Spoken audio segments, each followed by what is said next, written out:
O Poder Sem Limites, de Anthony Robbins, capítulo 14. Diferenças de excelência. Metaprogramas. Na chave certa, alguém pode dizer qualquer coisa. Na chave errada, nada. A única parte delicada é a escolha da chave. George Bernard Shaw. Uma das melhores maneiras para tornar-se ciente da espantosa diversidade de reações humanas é falar com um grupo de pessoas. Você não pode deixar de notar como as pessoas reagem de modo diferente ante a mesma coisa. Você conta uma história de motivação e uma pessoa ficará pasmada, enquanto outra a achará maçante. Você conta uma piada e uma pessoa gargalha, enquanto outra não move um músculo. Você pensaria que cada pessoa estava escutando numa linguagem mental diferente. A questão é, por que as pessoas reagem tão diferentemente a mensagens idênticas? Por que uma pessoa vê o copo como meio vazio e outra vê como meio cheio? Por que uma pessoa ouve uma mensagem energizada, excitada e motivada, enquanto outras ouvem a mesma mensagem e não reagem de modo algum?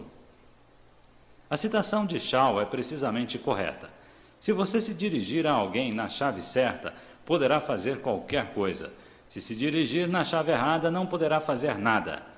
A mais inspiradora mensagem, o mais profundo pensamento, a crítica mais inteligente são absolutamente sem sentido, a menos que sejam entendidas tanto intelectual como emocionalmente pela pessoa a quem foram endereçadas. São chaves importantes não só para o poder pessoal, mas para muitos dos enormes problemas que devemos confrontar coletivamente. Se quiser ser um mestre de persuasão, um mestre comunicador, tanto no trabalho como na vida pessoal, você tem de saber como encontrar a chave certa. O caminho é através de metaprogramas. Metaprogramas são as chaves para a maneira como uma pessoa processa informações. São poderosos padrões interiores que ajudam a determinar como ela forma suas representações interiores e dirige seu comportamento.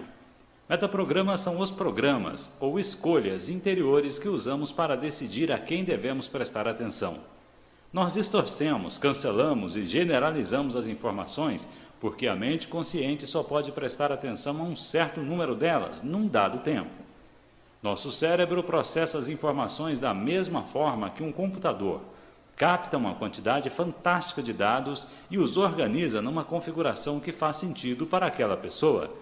Um computador não pode fazer nada sem software, que fornece a estrutura para realizar tarefas específicas.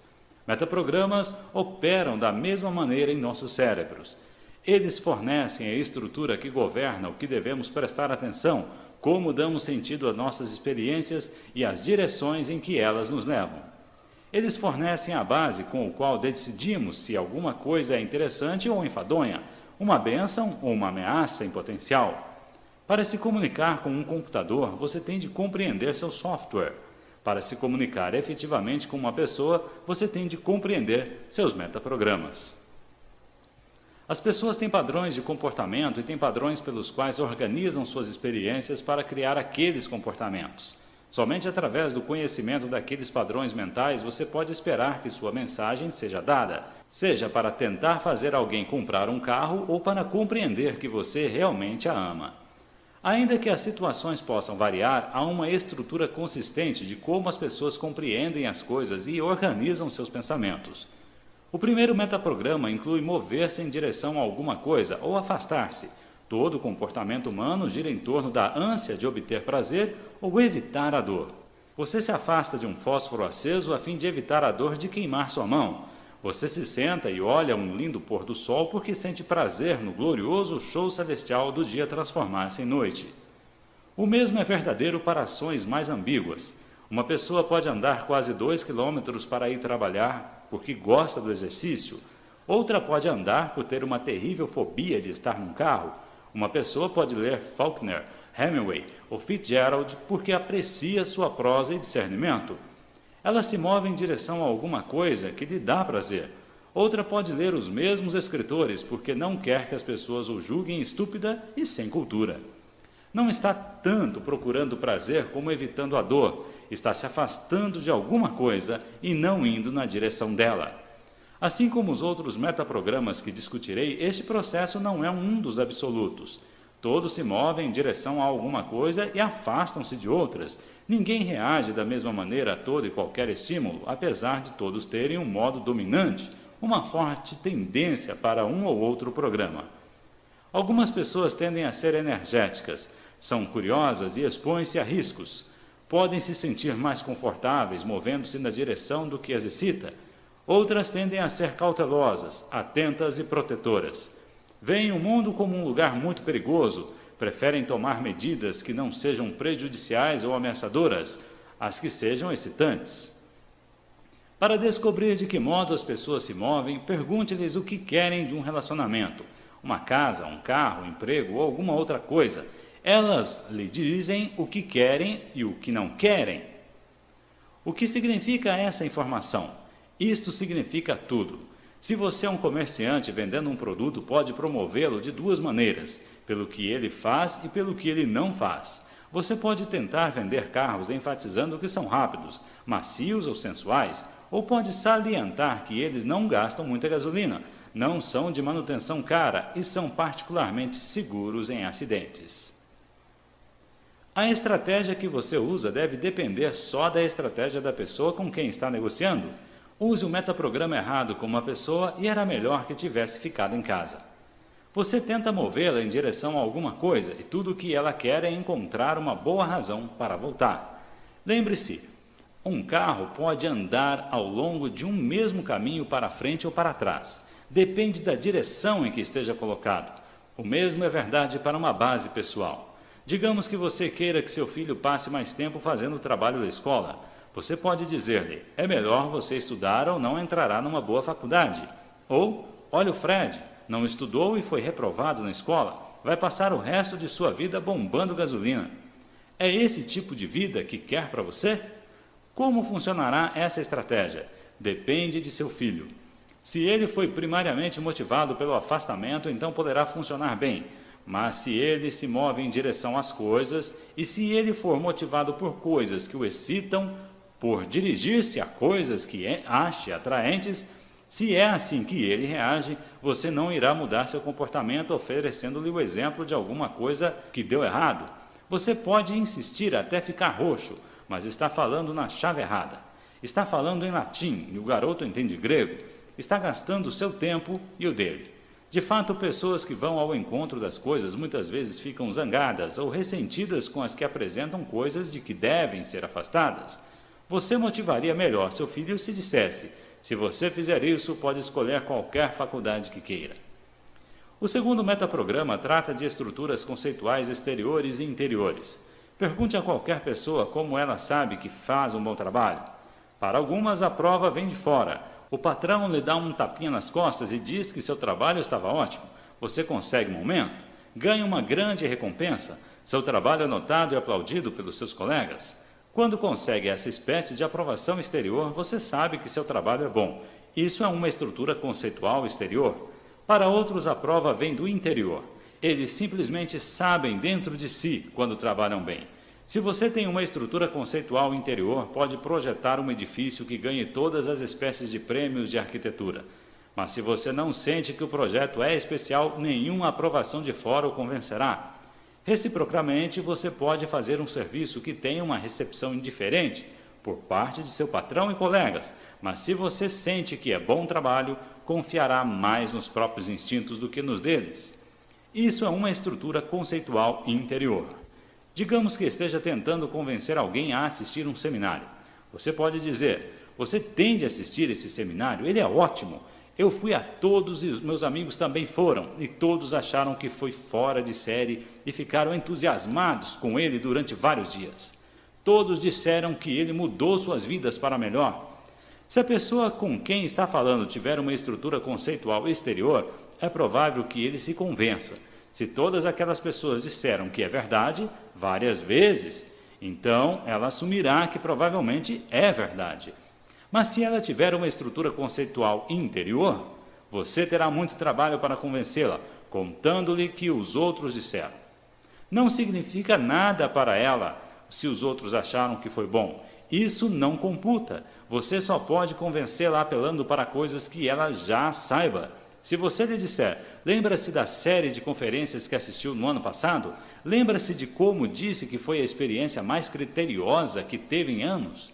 Bem, sei de alguma coisa que talvez seja como aquela. Penso que se for constatar, você pode descobrir que terá a mesma espécie de experiência. O que você acha? Será que vai dar certo? É certo que dará, porque você está falando com ela na linguagem dela. É importante notar que todos esses metaprogramas são contextos e relacionados, atenção, se você fez alguma coisa durante 10 ou 15 anos, provavelmente tem uma forte estrutura conceitual interior. Se for novato, pode não ter uma estrutura conceitual interior tão forte sobre o que é certo ou errado nesse contexto. Portanto, você tende a desenvolver preferências e padrões com o tempo. Mesmo que seja destro, você usa sua mão esquerda em várias situações, onde for de utilidade fazê-lo. O mesmo acontece com os metaprogramas. Você não é só de um jeito, você pode variar, você pode mudar. Que espécie de estrutura conceitual a maioria dos líderes tem? Interior ou exterior? Um líder verdadeiramente efetivo tem de ter uma forte estrutura interior. Não seria um líder se passasse todo o seu tempo perguntando às pessoas o que elas pensam de alguma coisa antes de tomar qualquer medida. E há uma média ideal a ser atingida como os metaprogramas. Lembre-se, poucas pessoas operam estritamente num extremo. Um líder que seja mesmo eficaz tem de ser capaz de aceitar com eficiência informações também de fora. Quando não o faz, a liderança torna-se megalomania. Após um de meus recentes seminários abertos a convidados, um homem veio a mim com 3 amigos e me disse asperamente: "Não estou convencido. Eles estavam fazendo tudo o que podiam para me provocar. Logo tornou-se óbvio que ele agia por uma estrutura conceitual interior. Pessoas exteriormente orientadas pouquíssimas vezes se aproximam e dizem a você o que deve fazer e como deve fazer alguma coisa. E pela conversa daquele homem com os amigos, também se tornou claro que se afastava das coisas. Assim eu lhe disse: não posso convencê-lo a fazer qualquer coisa. Você é a única pessoa que pode convencer você mesmo. Ele não soube como lidar com essa reação. Esperava que eu jogasse minhas teorias e ele as rejeitaria. Agora tinha de concordar com o que eu dissera, porque dentro dele sabia que era verdade. Então eu disse: você é a única pessoa que sabe quem sairá perdendo se não for assistir ao curso. Normalmente tal observação me parecia terrível, mas eu estava falando na linguagem dele e funcionou. Repare, eu não disse que ele perderia se não assistisse. Se eu tivesse dito isso, ele nunca faria o curso. Em vez disso, eu disse: você é o único que sabe, estrutura conceitual interior, quem perderia, afastamento, se não fosse. Então ele disse: sim, isso é verdade, e foi para o fundo da sala e inscreveu-se. Antes de aprender sobre metaprogramas, eu teria tentado persuadi-lo, fazendo-o conversar com outras pessoas, estrutura conceitual exterior, que tivessem feito o curso e teria contado sobre todos os benefícios que obteria. Dirigir-se para. Mas essa teria sido a maneira que interessava a mim e não a ele. O terceiro grupo de metaprogramas envolve introvertidos e extrovertidos. Algumas pessoas olham para as interações humanas, primeiramente em termos do que há nelas, que interessa pessoalmente, e algumas em termos de o que podem fazer por si e pelos outros. É claro que as pessoas nem sempre caem num extremo ou no outro. Se você só se escolhe, torna-se um egoísta. Se você só escolhe para os outros, torna-se um mártir. Se for obrigado a contratar pessoas, não gostaria de saber onde pretende ficar nessa escala? Há pouco tempo, uma empresa aérea importante descobriu que 95% das queixas envolvia 5% de seus empregados. Esses 5% preocupavam-se muito consigo mesmos, estavam mais interessados em cuidarem de si e não dos outros. Eram empregados ineficientes? Sim, e não também. Estavam, é evidente, em empregos errados e, obviamente, faziam um trabalho fraco, embora pudessem ser espertos, trabalhadores esforçados e adequados. Eles deviam ser pessoas certas, colocadas em lugares errados. O que fez a companhia aérea? Substituiu por pessoas extrovertidas. A companhia escolheu através de entrevistas de grupos na qual perguntavam aos candidatos por que desejavam trabalhar nessa companhia. Muitos dos indivíduos pensaram que seriam julgados pelas respostas que deram em frente do grupo, quando de fato estavam sendo julgados pelos seus comportamentos como membros da audiência. Isto é, receberam as melhores notas os indivíduos que prestaram mais atenção, que estabeleciam contato com olhares, sorrisos ou apoio a pessoas que estavam fazendo a palestra na frente da sala, enquanto aqueles que prestavam pouca ou nenhuma atenção e estavam em seu próprio mundo enquanto outros estavam falando, foram considerados como sendo primariamente introvertidos e não foram contratados. A média das queixas da companhia caiu 80% como resultado dessa mudança. Por isso é que metaprogramas são tão importantes no mundo dos negócios. Como pode você avaliar uma pessoa se não sabe o que a motiva? Como pode preencher a vaga que tem disponível com a pessoa certa em termos de técnicas requeridas, capacidade de aprender e constituição interior? Muitas pessoas bastante ativas acabam com suas carreiras totalmente frustradas porque estão desempenhando funções em que não fazem o melhor uso de suas capacidades. Uma deficiência num contexto pode ser um valioso recurso em outro.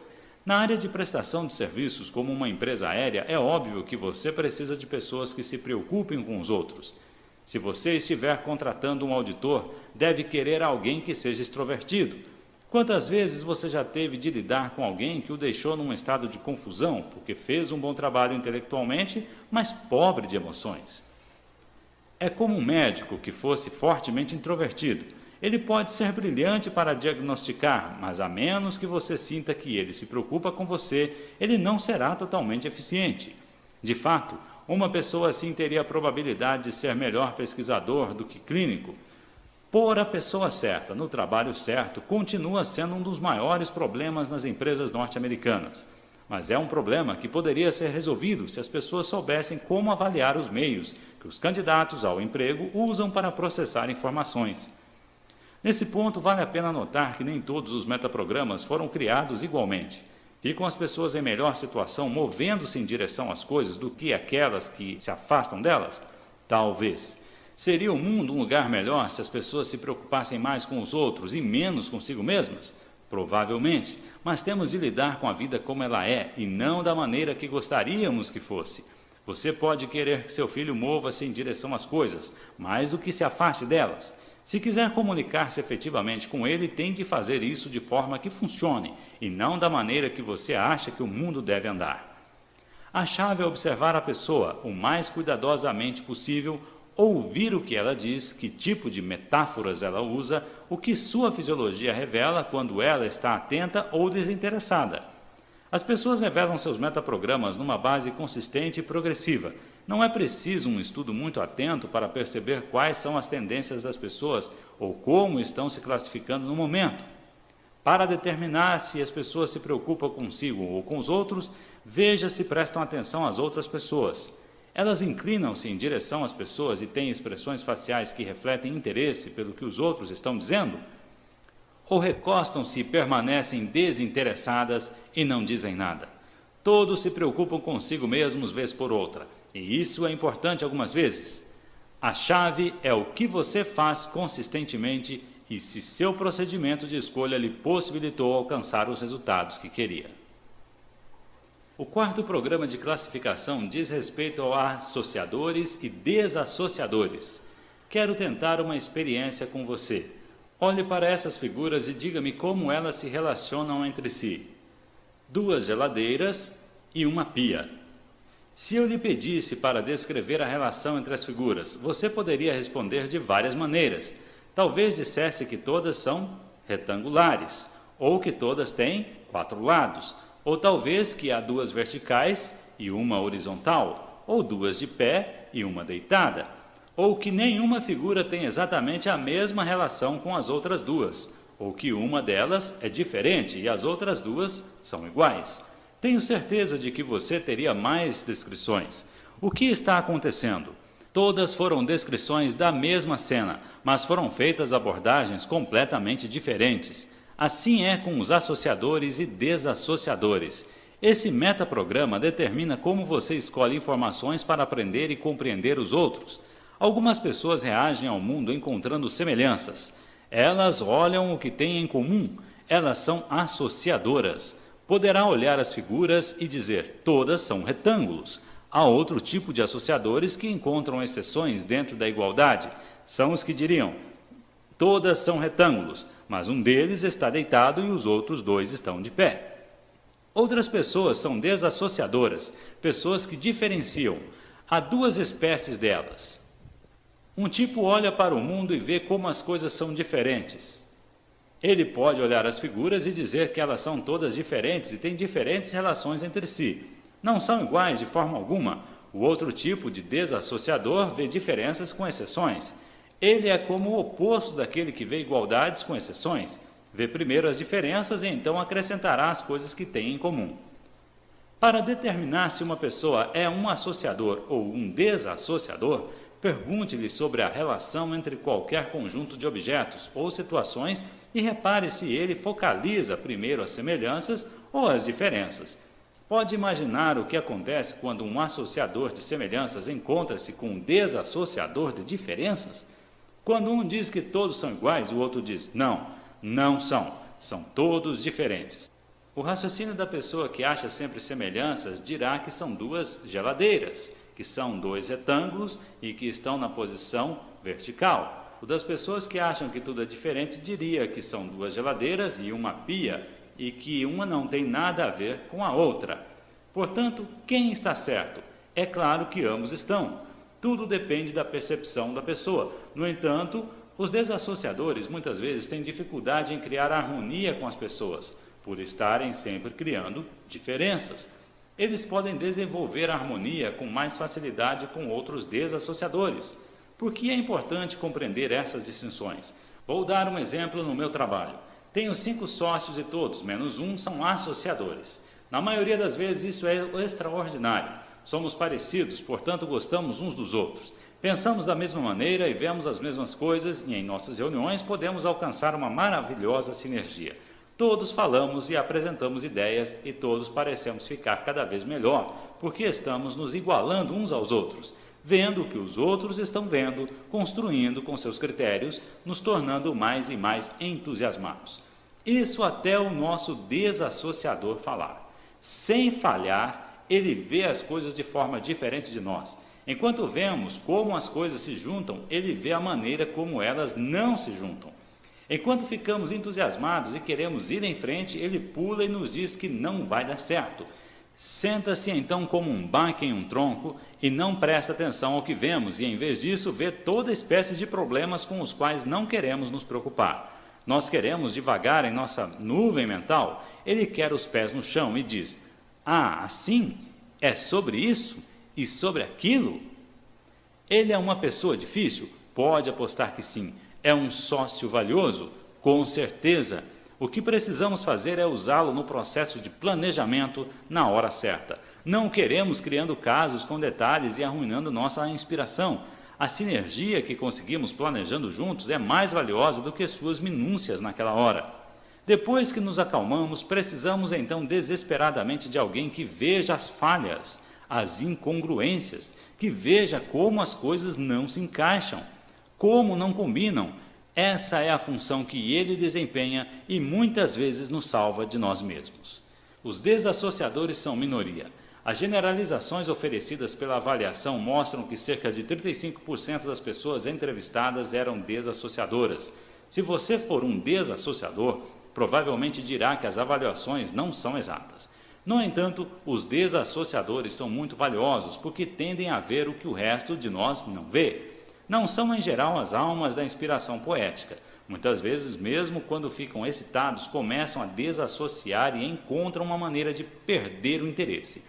Mas sua sensibilidade, sua crítica e análise são importantes para qualquer negócio.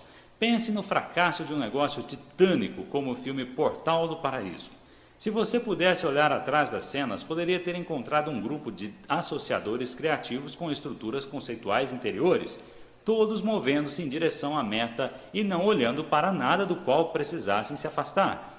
Eles precisavam desesperadamente de um desassociador que dissesse, espere um segundo, e sobre isto? E comunicasse isso de uma forma que pudesse ser aceita pelas marcas interiores de referência das pessoas criativas.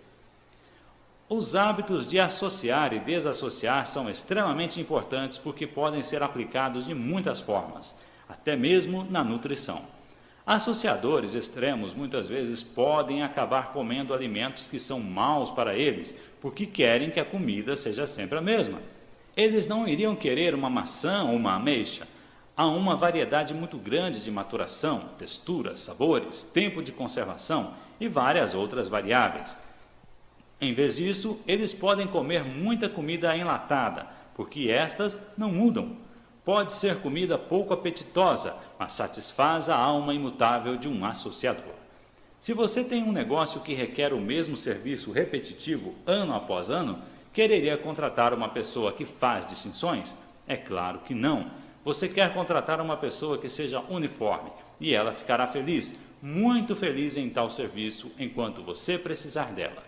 Se, no entanto, você tem um negócio que requer grande flexibilidade ou mudança constante, quereria contratar uma pessoa uniforme para essa posição? É óbvio que não. Essas distinções podem ser muito úteis para se descobrir em que tipo de serviço as pessoas ficariam mais felizes durante um período de tempo mais longo. Considere o caso de um artilheiro de futebol. Poucos anos atrás ele começou um campeonato com grande sucesso, chutando com precisão notável. Mas uma vez que era um desassociador, logo sentiu-se obrigado a variar sua rotina e começou a fracassar. Começou a concentrar-se nos vários tipos de fãs por detrás do gol, em cada estádio diferente. Reparando em como eram diferentes, ele podia desassociar para sua alegria e em alguma coisa trivial, quando na realidade o que interessava é que continuasse o seu melhor desempenho da mesma maneira. Você usaria as mesmas técnicas de persuasão com um associador e um desassociador? Você os quereria do mesmo serviço? Trataria da mesma forma duas crianças com estratégias de associação diferentes? Claro que não. Isso não quer dizer que as estratégias são imutáveis. Pessoas não são como os cachorros de Pavlov. Elas podem modificar suas estratégias até um certo ponto, mas somente se alguém conversar com elas em suas próprias linguagens sobre como fazer isso. É preciso um tremendo esforço e paciência para transformar uma pessoa que foi desassociadora em uma associadora. Mas você pode ajudá-la a fazer grande parte de sua abordagem e a ser um pouco menos rude e doutrinária no processo. Esse é um dos segredos para viver com pessoas que são diferentes de você. Por outro lado, é útil aos associadores verem mais diferenças, pois têm uma tendência a generalizar. Pode ser útil para os associadores notar todas as diferenças entre esta semana e a semana passada, ou entre as cidades que visitam. Em vez de dizerem que Los Angeles é muito parecida com Nova York, focalize você também um pouco as diferenças, são parte do tempero da vida. Podem um associador e um desassociador viverem felizes juntos? Podem, desde que se compreendam. Dessa forma, quando ocorrerem as diferenças, eles logo perceberão que a outra pessoa não é a má ou está errada. Simplesmente percebe as coisas de uma maneira diferente. Você não precisa ser totalmente igual para estabelecer harmonia. Você precisa lembrar-se das diferenças nas formas em que ambos percebem as coisas e aprender a respeitar e a apreciar o outro. O metaprograma seguinte diz respeito ao que é preciso para convencer alguém de alguma coisa. A estratégia da persuasão tem duas partes. Para calcular o que é realmente convencer alguém, você deve, em primeiro lugar, descobrir quais partes da estrutura sensorial dele precisam ser convencidas, e então deve descobrir com que frequência ele tem de receber esses estímulos antes de convencer-se. Para descobrir o metaprograma de persuasão de alguém, pergunte: como você sabe quando alguém está indo bem num trabalho? Você tem de A. Vê-lo trabalhando. B. Ouvir dizer como ele é bom. C. Trabalhar com ele. Ou D. Ler sobre sua capacidade. A resposta pode ser uma combinação disso tudo. Você pode acreditar que alguém é bom quando o vê fazendo um trabalho e quando outras pessoas também confirmem que ele o fez bem. A pergunta seguinte será: quantas vezes ele precisa demonstrar que é bom para que você se convença? Há 4 respostas possíveis. A. Imediatamente, ou seja, basta comprovar uma vez. B. Tantas quanto necessário, 2 ou mais vezes. C. Durante um certo período, que pode ser de algumas semanas, um mês ou um ano. Ou D. Permanentemente. Neste último caso, o nosso ouvinte não se dará por satisfeito sem que a pessoa a quem julga não provar todas as vezes. Quando se é o chefe numa empresa, a relação de confiança é das mais valiosas que pode estabelecer com seus colaboradores-chave. Se eles sabem que você se preocupa com eles, trabalharão mais e melhor para a empresa. Ao contrário, se não confiam em você, não renderão. Para estabelecer essa confiança, é preciso prestar atenção às diferentes necessidades das diferentes pessoas. Alguns estabelecem uma relação e desejarão preservá-la. Para eles, basta saber que você joga limpo e se preocupa com aqueles para quem o vínculo seja duradouro, a menos que o traia de alguma forma. Mas isto não serve para todos. Alguns precisam mais do que isso, quer seja uma palavra amável, uma comunicação de aprovação, uma demonstração pública de apreço ou uma prova de confiança. Talvez sejam tão leais e justos quanto capazes, mas necessitam mais confirmação da sua parte que os outros. Exigem mais provas que se existe um vínculo entre ambos. Igualmente, todo bom vendedor sabe que há clientes a que só é preciso recitar a cartilha e tornam-se clientes para toda a vida. Outros querem ver o produto 2 ou 3 vezes antes de decidirem comprar, enquanto outros talvez deixem passar 6 meses antes que se convençam. Eis naturalmente o favorito do vendedor, que apesar de anos usando o produto, cada vez que o vendedor vem, ele quer ser convencido novamente das razões para comprar. É preciso repetir a demonstração todas as vezes. O mesmo processo, ainda mais intenso, surge nas relações pessoais. Com algumas pessoas, quando foi demonstrado o amor uma vez, vale para sempre. Com outras, é preciso demonstrar todos os dias. É interessante compreender esses metaprogramas porque eles dão o plano de ação para convencer os outros. Sabe-se de antemão o que é necessário, e assim o que exige ser convencido sempre não causa tanta contrariedade, sabendo que ele é assim e que não vai mudar seu jeito. Outro metaprograma é o das necessidades versus possibilidades. Pergunte a alguém por que foi trabalhar na empresa atual, ou por que comprou seu carro atual ou casa. Algumas pessoas são principalmente movidas pela necessidade, mais do que pelo que querem. Fazem alguma coisa porque devem fazê-lo. Não são levadas a agir pelo que é possível. Não estão procurando por infinitas variedades de experiências. Elas vão através da vida acertando o que aparece e o que está disponível. Quando precisam de um novo trabalho, ou uma nova casa, ou um novo carro, ou mesmo uma nova esposa, elas saem e acertam o que estiver disponível.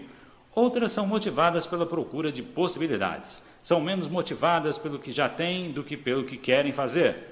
Elas procuram opções, experiências, escolhas, caminhos. A pessoa que é motivada pela necessidade está interessada no que é reconhecido e seguro. A pessoa que é motivada pela possibilidade está igualmente interessada no que não é conhecido. Ela quer saber o que pode evoluir, que oportunidades deve desenvolver. Se você fosse um empregador, que tipo de pessoas gostaria de contratar? Algumas pessoas provavelmente responderiam: a pessoa que é motivada pela possibilidade. Afinal, ter um senso rico de potencial resulta numa vida mais rica. Instintivamente, a maioria de nós, mesmo muitas pessoas que são motivadas pela necessidade, defenderia a virtude de permanecer aberto para uma infinita variedade de novas direções. Na realidade, nem tudo está tão pronto. Há serviços que requerem atenção para detalhes, firmeza e persistência. Digamos que você seja um inspetor de controle de qualidade de uma fábrica de autos. Um senso de possibilidade é bom. No entanto, o que você pode precisar mais é de um senso de necessidade. Você precisa saber exatamente o que é necessário e tem de verificar se está sendo feito. Alguém motivado por possibilidade provavelmente ficaria muito aborrecido e entediado num emprego desses, enquanto que alguém motivado pela necessidade se sentiria perfeitamente de acordo com esse trabalho. Pessoas motivadas pela necessidade também têm outras vantagens. Alguns empregos dão particular valor à permanência. Quando você os preenche, quer alguém que fique durante um longo tempo, uma pessoa motivada por possibilidades está sempre procurando por novas opções, novos empreendimentos, novos desafios. Se ela encontra outro emprego que pareça oferecer mais potencial, há uma boa chance de que ela mude. Já a pessoa laboriosa, motivada pela necessidade, não age assim. Ela aceita o emprego quando precisa de um e permanece nele porque trabalhar é uma necessidade da vida. Há vários empregos que pedem pessoas que acreditem em possibilidades, sonhadoras, temerárias, que se arriscam. Por exemplo, se a sua companhia estivesse diversificando num campo totalmente novo, interessaria a ela contratar alguém capaz de sintonizar com todas as possibilidades. E há outros empregos que dão valor à solidez, persistência e longevidade. Para tratar alguém que se adapte a todas as possibilidades nesses empregos, você precisa de alguém que seja motivado mais pelo que ele precisa. É igualmente importante saber quais são seus próprios metaprogramas pessoais, pois se estiver procurando um emprego, você pode escolher o que melhor apoie suas necessidades. O mesmo princípio funciona para motivar seus filhos. Digamos que você está tentando dar ênfase às virtudes da educação pela necessidade de ir para uma boa faculdade. Se sua filha for motivada pela necessidade, você tem de lhe mostrar por que ela precisa de uma boa educação. Pode falar-lhe sobre todos os empregos que exigem diploma. Você pode explicar por que é preciso boa base em matemática para ser um bom engenheiro, ou em técnicas de linguagem para ser professor. Se seu filho é motivado pela possibilidade, você deve fazer uma abordagem diferente. Ele se aborrece com o que tem de fazer, então você enfatiza as infinitas possibilidades abertas para aqueles que têm uma boa educação. Mostre-lhe como o aprendizado é o grande caminho para novos caminhos a serem explorados, novas dimensões a serem abertas, novas coisas para serem descobertas. Com cada um dos filhos, o resultado será o mesmo, apesar dos caminhos que os levem até lá serem muito diferentes. Outro metaprograma é o estilo de trabalho da pessoa. Cada pessoa tem sua própria estratégia para trabalhar. Algumas não são felizes a menos que sejam independentes. Têm grande dificuldade em trabalhar junto de outras pessoas e não podem trabalhar bem sob sua supervisão. Têm de dirigir suas próprias vidas. Outras trabalham melhor como parte de um grupo. Chamamos sua estratégia de cooperativa. Querem repartir a responsabilidade de qualquer tarefa que façam. Outras ainda têm uma estratégia de proximidade que fica entre as outras duas. Preferem trabalhar com outras pessoas, mas mantendo para si a responsabilidade da tarefa. Elas são as encarregadas, mas não são sozinhas. Se quiser conseguir o máximo de seus empregados ou de seus filhos, ou daqueles que supervisiona, descubra suas estratégias de trabalho e as maneiras nas quais eles são mais eficientes. Haverá vezes que encontrará um empregado que é brilhante, mas com quem é difícil de se lidar. Sempre tem de fazer as coisas a seu modo. Talvez não tenha sido talhado para ser um empregado. Pode ser do tipo de pessoa que tem de dirigir seu próprio negócio e mais cedo ou mais tarde provavelmente o fará, se você não lhe propiciar um meio de ele se expressar. Se você tem um empregado valioso como esse, deve tentar um meio de aumentar ao máximo seus talentos, dando-lhe a maior autonomia possível. Se você torná-lo parte de uma equipe, deixará todos loucos. Mas se lhe der independência, ele pode tornar-se inestimável. É sobre isso que os novos conceitos de empresariado tratam. Você ouviu pelo princípio de Peter, que todas as pessoas são promovidas até o nível da sua incompetência.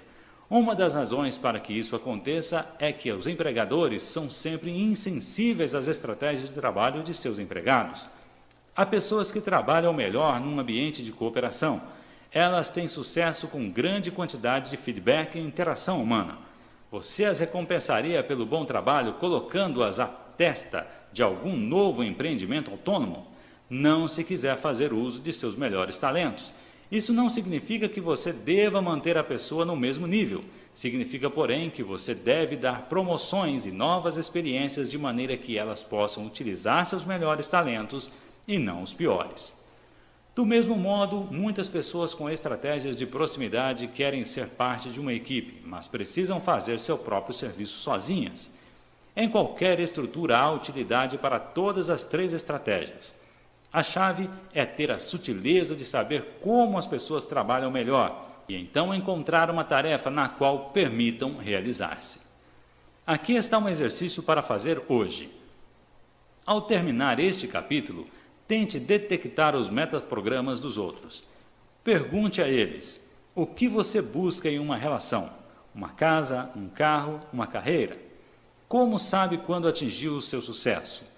Qual a relação entre o que você faz este mês e o que fez no mês passado? Quantas vezes precisa que alguém demonstre uma coisa para se convencer de que é certa? Conte uma experiência agradável em seu trabalho e o que significou para você. A pessoa prestou atenção enquanto você fazia essas perguntas? Estava ela interessada em suas perguntas ou estava ocupada com qualquer outra coisa? As perguntas propostas são apenas uma pequena mostra das que você poderia formular para detectar com sucesso os metaprogramas que discutimos. Se não conseguir a informação que precisa, reestruture a pergunta até conseguir. Pense em qualquer problema de comunicação que tenha e provavelmente descobrirá que compreender os metaprogramas das pessoas o ajudará a ajustar as comunicações e assim esse problema desaparecerá. Pense em uma frustração de sua vida, alguém que você ame, mas que não se sinta amado, alguém para quem trabalhe e que consegue irritá-lo ou alguém que tentou ajudar e que não correspondeu. O que você precisa fazer é identificar o metaprograma que está operando, identificar o que você fez assim como o que a outra pessoa está fazendo. Por exemplo, vamos supor que você precisa só de uma confirmação de que tem um relacionamento amoroso e que sua companheira precise disso com insistência. Ou você faz uma exposição que mostra aspectos semelhantes de determinadas coisas e seu supervisor só quer ouvir sobre os pontos que são diferentes, ou você tenta prevenir alguém sobre alguma coisa que precisa evitar e ele só está interessado em ouvir sobre alguma coisa que ele quer seguir. Quando você fala na chave errada, a mensagem que sai é errada. É tanto um problema para pais lidando com filhos como para executivos lidando com empregados. No passado, muitos de nós não desenvolvemos a perspicácia de reconhecer e calibrar as estratégias básicas que outros usam. Quando você fala em transmitir sua mensagem para alguém, não há necessidade de mudar o significado. Você tem de desenvolver a flexibilidade de ser capaz de alterar sua forma para se ajustar ao metaprograma da pessoa com quem está tentando se comunicar. Muitas vezes você pode comunicar-se mais efetivamente quando usa diversos metaprogramas juntos. Meus sócios e eu, certa vez, tivemos um desacordo de negócios com um homem que tinha feito determinado trabalho para nós. Nos reunimos e eu comecei a reunião tentando estabelecer um ambiente positivo, dizendo que queria criar um objetivo que satisfizesse a ambos. Imediatamente ele disse: "Não estou interessado em nada disso. Eu tenho esse dinheiro e não vou largá-lo. Eu só não quero mais seu advogado me chamando e me aborrecendo." Começou então a se afastar. Aí eu disse: "Nós queremos fazer esse trabalho porque estamos todos empenhados em ajudar os outros e nós mesmos a experimentar uma qualidade de vida melhor. E trabalhando juntos, poderemos fazer isso." Então ele disse: "Nós não estamos todos empenhados em ajudar os outros. Eu não me importo nem um pouco com você. Tudo que me preocupa é sair daqui feliz com meu dinheiro." Conforme a reunião continuou com pouco progresso, tornou-se claro que ele se afastava do problema, que era introvertido, que era desassociador, e ele tinha um marco interior de referência e que não acreditava nas coisas a menos que as visse, ouvisse e as tivesse seguidamente reforçadas. Esses metaprogramas não acrescentaram para um plano de comunicação perfeita, especialmente porque sou o oposto de quase todas essas coisas. Conversamos durante quase 2 horas sem progresso e eu já estava pronto para desistir. E então acendeu-se uma luz na minha cabeça e eu mudei de tática. Falei: "Sabe essa ideia que você tem em sua cabeça e eu a tenho bem aqui?" Então mostrei-lhe minha mão fechada. Assim tomei seu marco interior de referência, que eu não podia manipular com palavras, e exteriorizei-a para poder controlá-la. Disse então: "Eu a tenho bem aqui e você tem 60 segundos. Decida-se ou estará prestes a perder e perder muito. Eu não vou perder, mas você vai perder pessoalmente." Isso deu-lhe algo de novo do que se afastar. Continuei daí dizendo: Você mesmo vai perder, porque não acredita que haja uma solução que possa ser desenvolvida." Nessa hora, ele era um desassociador. Logo começou a pensar o oposto, que havia uma solução. Continuei então: "É melhor você se analisar bem e ver, marco interior de referência, se está realmente querendo pagar o preço que terá de pagar, dia após dia, como resultado de suas decisões de hoje. Porque vou continuar a contar para as pessoas, sua estratégia de persuasão, como você se comportou aqui e o que você fez. Você tem 1 minuto para decidir. Pode decidir agora que quer prosseguir esse trabalho ou, caso contrário, perderá tudo. Você pessoalmente, para sempre. Confira. Veja se sou congruente. Levou 20 segundos para que ele pulasse e dissesse: olha, gente, eu sempre quis trabalhar com vocês. Sei que podemos resolver as coisas. Ele não fez isso de má vontade. Levantou-se muito entusiasmado, como se fôssemos verdadeiros amigos, e disse: eu só queria saber se podíamos conversar. Por que tão positivo depois de 2 horas? Porque usei seus metaprogramas e não meu modelo de mundo para motivá-lo. O que eu disse teria sido um insulto para mim. Costumava ficar frustrado com as pessoas quando elas agiam de formas opostas às minhas, até que aprendi que as diferentes pessoas têm diferentes metaprogramas e padrões. Os princípios de classificação de metaprogramas com que lidamos até agora são importantes e poderosos. No entanto, o importante a lembrar é que o número de metaprogramas dos quais você fica ciente é limitado só pela sua sensibilidade, atenção e imaginação. Uma das chaves do sucesso em qualquer coisa é a capacidade de fazer novas distinções. Os metaprogramas lhe dão as ferramentas para fazer distinções importantes ao decidir como lidar com as pessoas. Você não está limitando os metaprogramas discutidos aqui. Torne-se um estudante de possibilidades. Constantemente julgue e ajuste as pessoas à sua volta. Anote os padrões específicos que elas tenham para perceber o mundo e comece a analisar se outros têm padrões semelhantes. Através dessa abordagem, você pode desenvolver um conjunto completo de distinções entre as pessoas que podem capacitá-lo a saber como comunicar-se efetivamente com todos os tipos de pessoas. Por exemplo, algumas pessoas classificam-se primariamente por sensações e outras por pensamentos lógicos. Você tentaria convencê-las usando o mesmo meio? Claro que não. Algumas pessoas tomam decisões baseadas somente em fatos específicos e números. Primeiro tem de saber se as partes vão dar certo. Mais tarde, pensarão sobre a imagem total. Outras são convencidas primeiro pelo conceito geral ou a ideia. Elas reagem ao bloco global. Querem ver primeiro a imagem grande. Se gostarem, então pensarão nos detalhes. Algumas pessoas se prendem em inícios, ficam muito excitadas quando têm uma nova ideia se realizando, e então logo tendem a perder interesse e partem para outra coisa nova. Outras se fixam em conclusões. Qualquer coisa que façam tem de ir até o fim, seja a leitura de um livro ou a execução de um trabalho. Algumas pessoas classificam-se por comida. É isso mesmo, por comida. Quase tudo o que fazem ou pensam em fazer é avaliado em termos de comida. Pergunte-lhes como chegar a algum lugar e eles dirão: desça a estrada até chegar ao Burger King, vire à esquerda e continue em frente até chegar ao McDonald's, e vire à direita, e então vire à esquerda no Kentucky Fried Chicken, até chegar naquele edifício marrom chocolate.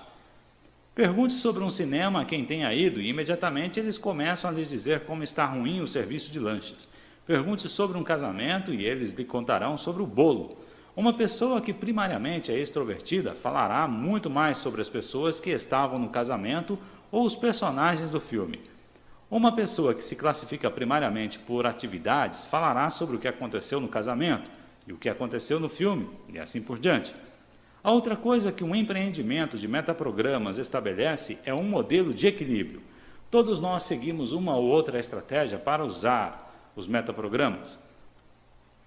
Por alguns metaprogramas nós poderemos pender ligeiramente, mas para um lado do que para o outro.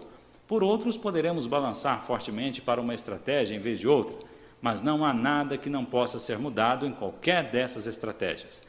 Assim como você pode decidir se a pôr num estado que lhe fortaleça, você pode escolher e adotar um metaprograma que mais o ajude do que o embarace.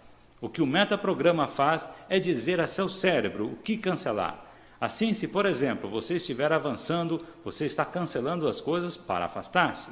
Se você estiver se afastando, está cancelando as coisas para as quais poderia se aproximar.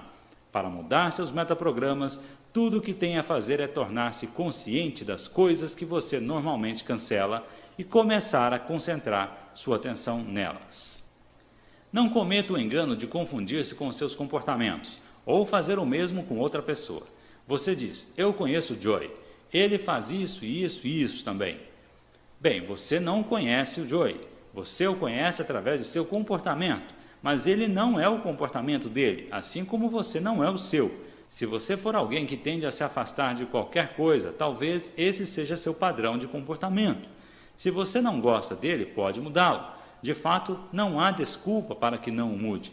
Você agora tem o poder. A única questão é se você tem bastante motivos para fazer uso do que sabe. Há duas maneiras de mudar os metaprogramas. Uma é pelos acontecimentos emocionais significativos.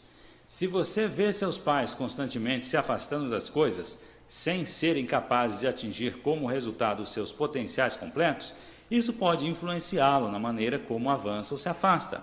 Se você só se classifica pela necessidade e perdeu a oportunidade de um grande emprego porque a firma estava procurando alguém com um dinâmico senso de possibilidade, você pode ficar chocado em mudar sua abordagem. Se você tende a mover-se em direção a tudo e for logrado por um chamativo investimento falso, isso provavelmente afetará a maneira como olhará a próxima proposta que aparecer em seu caminho. A outra maneira pela qual você pode mudar é pela decisão consciente de fazê-lo. A maioria das pessoas nunca se preocupa com os metaprogramas que utiliza. O primeiro passo para a mudança é o reconhecimento. A consciência exata do que estamos fazendo presentemente proporciona oportunidade para novas escolhas e, assim, para mudanças. Como tudo mais nesse livro, os metaprogramas devem ser usados em dois níveis. No primeiro, como um instrumento para ajustar e guiar nossa comunicação com os outros. Assim como a fisiologia de uma pessoa lhe contará inúmeras histórias sobre ela, seus metaprogramas lhe falarão com eloquência sobre o que a motiva ou a afugenta. No segundo, como um instrumento para a mudança pessoal, lembre-se, você não é o seu comportamento. Se você tende a seguir qualquer espécie de padrão que trabalhe contra você, tudo o que tem a fazer é mudá-lo. Os metaprogramas oferecem uma das mais úteis ferramentas para o ajuste e a mudança pessoal. Eles proporcionam chaves para algumas das mais úteis ferramentas de comunicação disponíveis. No próximo capítulo, veremos outras ferramentas valiosas de comunicação, ferramentas que lhe mostrarão como enfrentar resistência e resolver problemas. Fim do capítulo 14.